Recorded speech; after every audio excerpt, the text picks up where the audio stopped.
دیمەنن ژیانە ڕۆژانە یەن نیشتەجهێن باژارێ سوێدایە لە باشوورێ سووریێنە.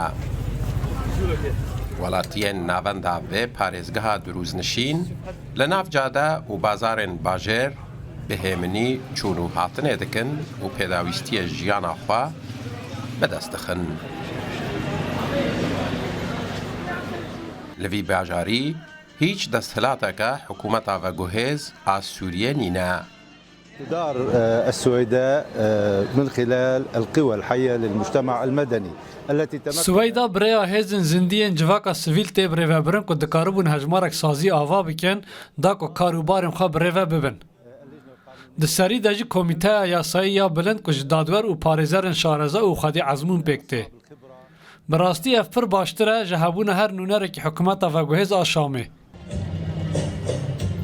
Ev parêzgeh karûbarên xwe bi xwe birêve dibe û li gorî derfetên heyî pêdawîstiyên welatiyan ji aliyê komîteyeke bilind ve tên berdestkirin.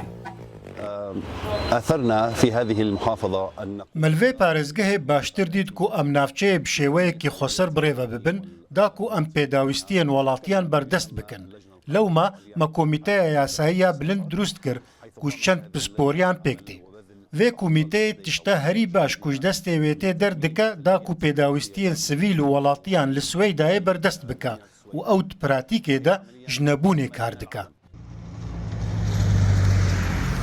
Niştecihên Swêdayê rewşa jiyana rojane bi rewşa ewlehiyê vegerê didin. Eger seqamgiriya ewlehiyê nebe, bêguman ne seqamgiriya jiyanê û ne seqamgiriya xizmetguzariyan dê hebe.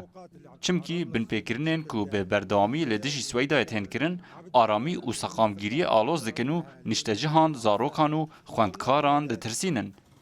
Ev jî bandoreke nerênî li rewşa jiyanê û xizmetguzariyan û rewşa civakî dike.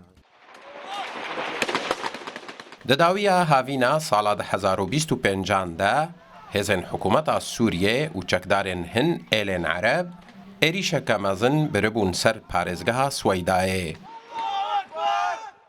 Encamê de nêzîkî 1895 kes ji aliyên cuda hatibûn kuştin.